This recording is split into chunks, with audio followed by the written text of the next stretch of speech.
ఓం వసుదేవసుతం దేవం కంసచాణూరమర్దనం దేవకి పరమానందం కృష్ణం వందే జగద్గురుం. శ్రీ రాధాకృష్ణాభ్యాం నమః. ధ్యాయేత్ పద్మాసనస్థాం వికసితవదనాం పద్మపత్రాయతాక్షీం హేమాభాం పీతవస్త్రాం కరకలతల సద్ధేమ పద్మాం వరాంగీం సర్వాలంకారయుక్తాం సకలమభయదాం భక్తనమ్రాం భవానీ శ్రీవిద్యాం శాంతమూర్తిం సకల సునృతాం సర్వసంపత్ప్రదాత్రీం. ఓం శ్రీ దుర్గా మల్లీశ్వరాభ్యాం నమః. పూర్వజన్మల్లో మనం కర్మల్ని, తర్వాత మనం ఏ జన్మ ఎత్తాము, మనం ఏ కర్మల్ని చేయడం వల్ల ఈ జన్మలో సుఖాలను పొందుతున్నాము, కష్టాలను పొందుతున్నాము, దానికి తెలియపరిచేదే మనకి ఈ వీడియో. పూర్వజన్మ కృతం పాపం రోగ రూపేణ పీడిత. మనం పూర్వజన్మల్లో చేసుకున్నటువంటి కర్మ పాపాలు మనకి ఈ జన్మలో రోగాల రూపంలో మనల్ని పీడిస్తాయి అని శాస్త్రం చెప్తాం. శ్రీ గురు చరిత్రలో గురుదేవులైనటువంటి శ్రీ నృసింహ సరస్వతి స్వాముల వారు తన సొంత చెల్లి అయినటువంటి ఆమె శ్రీపాద వల్లభ అవతారంలో కూడా తన సొంత చెల్లికి, నువ్వు పూర్వజన్మ కర్మలు చేయడం వల్లమ్మా, నువ్వు భార్యాభర్తల్ని విడదీయడం వల్ల నీకు వైధవ్య యోగం ఉంది, నీకు కుష్టు వ్యాధి వస్తుంది అని చెబితే, అయ్యా బాబోయ్ అని చెప్పి, అన్న నువ్వు నా సొంత సాక్షాత్తు శ్రీమన్ నారాయణమూర్తివి, నువ్వు బ్రహ్మ విష్ణు శివుడు రూపానివి, నువ్వు ఉండి నా అన్నమయ్య ఉండి నాకు ఇలా చెప్తే మామూలు వాళ్ళ పరిస్థితి ఏంటి బాబోయ్, నన్ను రక్షించంటే అప్పుడు స్వామివారు ఏం చేస్తారు తెలుసా? సరే, నువ్వు నా చెల్లిగా పుట్టినందుకు గాను నేను ఈ యవ్వనం అంతా కూడా నువ్వు మామూలుగా ఉంచుతావు. యవ్వనం అయిపోయిన తర్వాత నీకు కుష్టు వ్యాధి వస్తుంది. అయితే అన్న దాన్ని కూడా నివారించడం ఎలాగా అంటే, గురువారం నాడు అమావాస్య తిథిలో అష్టతీర్థాలలో స్నానం చేయి భీమ అమరజానది సంగమం, అంటే గానగాపుర క్షేత్రంలో అని చెప్పారు. అక్కడ పాపనాశ తీర్థం అని మనందరికీ తెలిసిందే. ఆ తీర్థంలో స్నానం చేస్తే ఆయన చెల్లెలికి ఏమైందండి? కుష్ఠు రోగం నుంచి విముక్తురాలైంది. ఇది ఎలా సాధ్యమైంది? జగద్గురువైనటువంటి నరసింహ సరస్వతి స్వాముల వారు శరణు పొందింది కాబట్టి. మనం ఎవరు శరణు పొందుతున్నా? జగద్గురువులు చెప్పినటువంటి గురు చరిత్రలో ఉన్నటువంటివన్నీ కూడా మనము చాలా జాగ్రత్తగా చదవాలి, అర్థం చేసుకోవాలి, అది పిక్చరైజేషన్ చేసుకోవాలి. అని నృసింహ సరస్వతి స్వామి వారు ఆయన ఇంకా ఉప్పుడికి ఉన్నారు, నిత్య నివాసి ఆయన గానగాపురంలో. కాబట్టి ఆయన రోజు భిక్షకు వస్తారు. అరే నేను ఉన్నానురా మొగుడా అంటే మనము ఆయన్ని ఎంత భక్తి ప్రపత్తులతో మనం పూజించుకోవాలి. అలా పూజించేటటువంటి వాళ్ళ యొక్క కర్మని స్వామివారు ఇలా ఎడం చేత్తో తొలగించేస్తారు. Under the special discretion powers of the Jagadguru status, I, the Lord Nrsimha Saraswati dismisses the bad karmic actions అని ఒక్క మాటతో నల్లిఫై చేసేస్తాడు.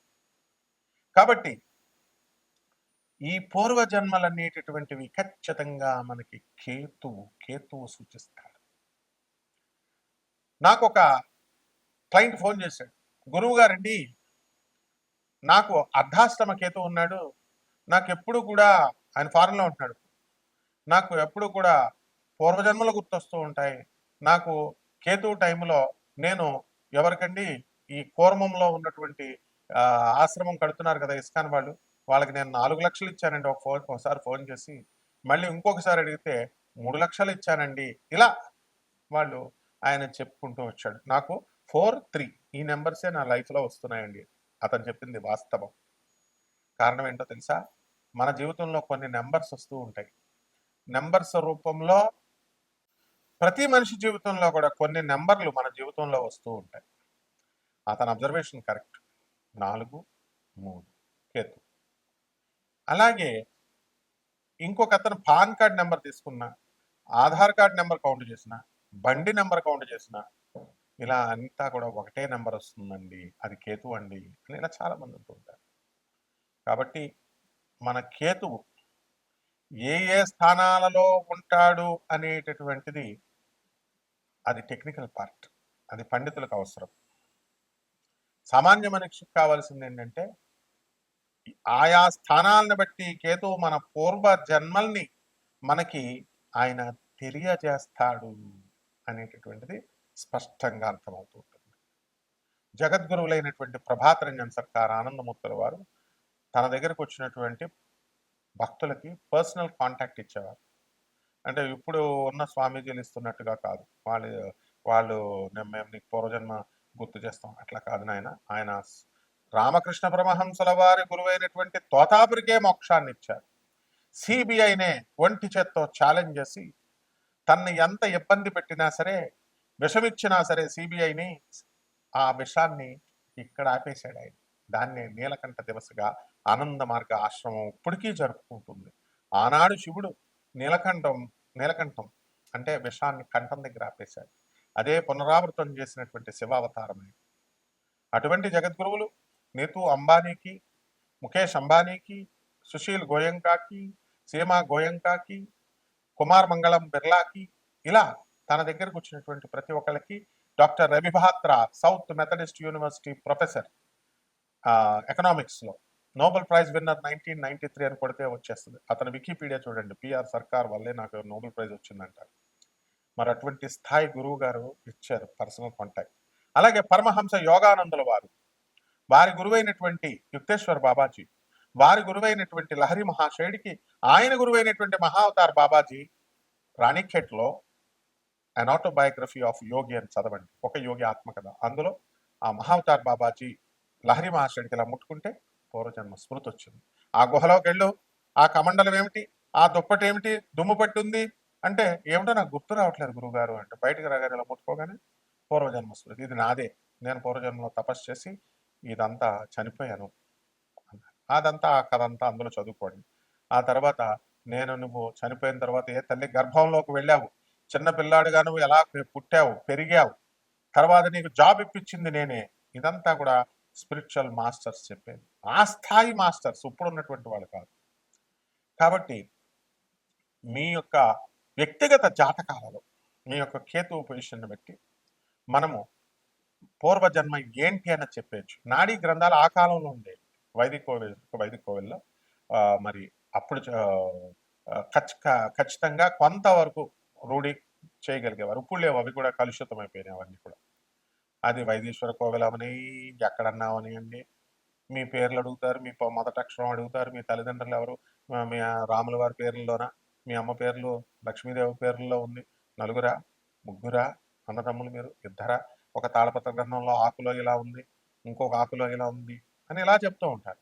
ర్యాండమ్గా ప్రాబబుల్గా వాళ్ళు ఏం చేస్తారంటే they will think over and వాళ్ళు అంచనా వేస్తారు, they will imagine and they will tell something. So ఇట్లాంటివి కాదు నేను చెప్పినటువంటి ప్రభాత రంజన్ సర్కార్ ఆనందమూర్తి గారు, రమణ మహర్షుల వారు, స్వామి వివేకానంద, రామకృష్ణ పరమహంస, మహావతార్ బాబాజీ, లారీ మాస్టర్, వాడికి మన స్పిరిచువల్ మాస్టర్స్ వాళ్ళు వెంటనే మనకి మన పూర్వజన్మ ఏంటనేది వాళ్ళు చెప్పేవారు. కాబట్టి ఖచ్చితంగా కేతు 12 ఉన్నటువంటి వాళ్ళందరికీ కూడా ఇది ఆఖరి జన్మ, మళ్ళీ జన్మ లేదు మనందరికీ కూడా అటువంటి వాళ్ళకి. కాబట్టి జాగ్రత్తగా వాళ్ళంతా కూడా సాధన చేసుకోవాలి. ఏం చేసుకోవాలన్నది మీ వ్యక్తిగత జాతకాలను పరిశీలిస్తే మీరు పూర్వజన్మలో ఏంటన్నది అవలీలగా చెప్పొచ్చు.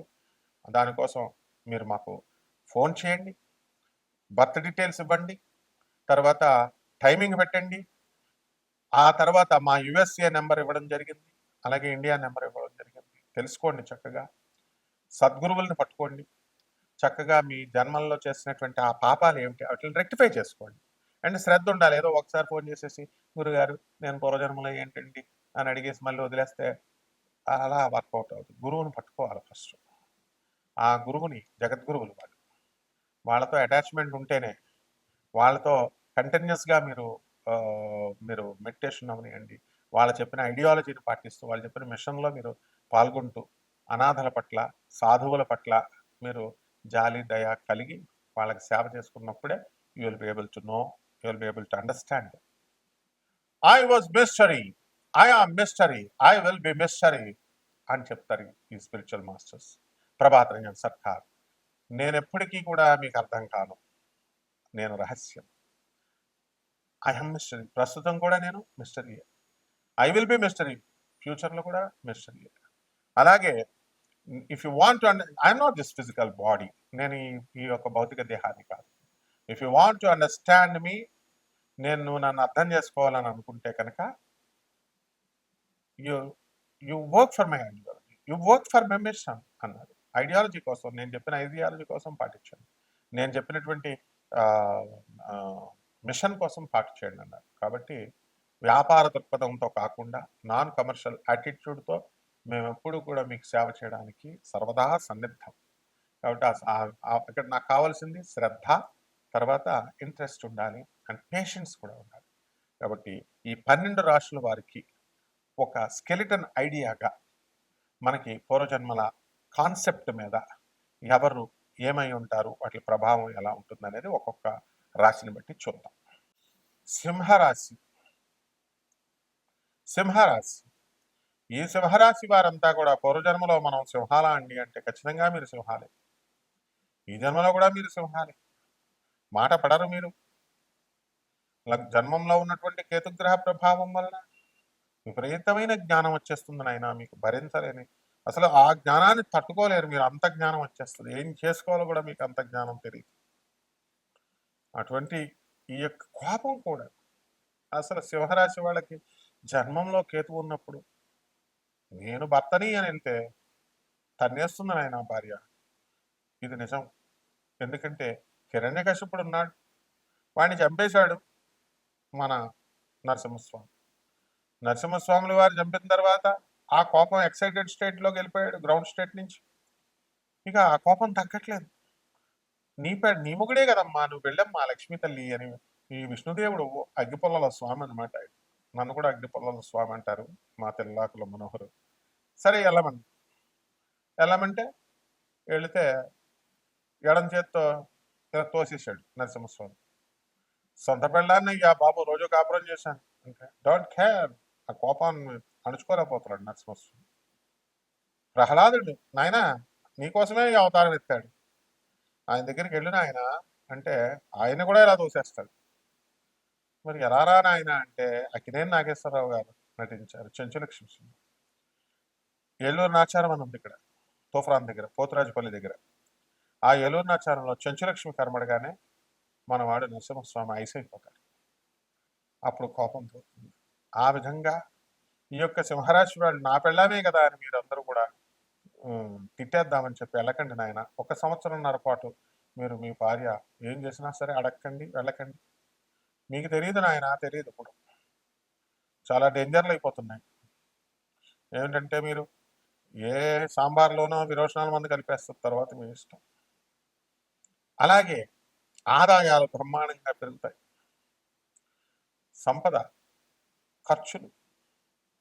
సింహరాశి వాళ్ళకి ఎముకకు డబ్బులు ఉండాలి కానీ చేతికి ఎముక ఉండదు మ్యాక్సిమం. దాన ధర్మాలు చేస్తారు, సాధువులకి చేస్తారు, అనాథ పిల్లలకి చేస్తారు. మీ యొక్క పిల్లల కోసం అధికంగా తక్కువ రేట్లో సీట్ వస్తే ఎక్కువ రేట్లో మీరు సీట్ కొంటారు.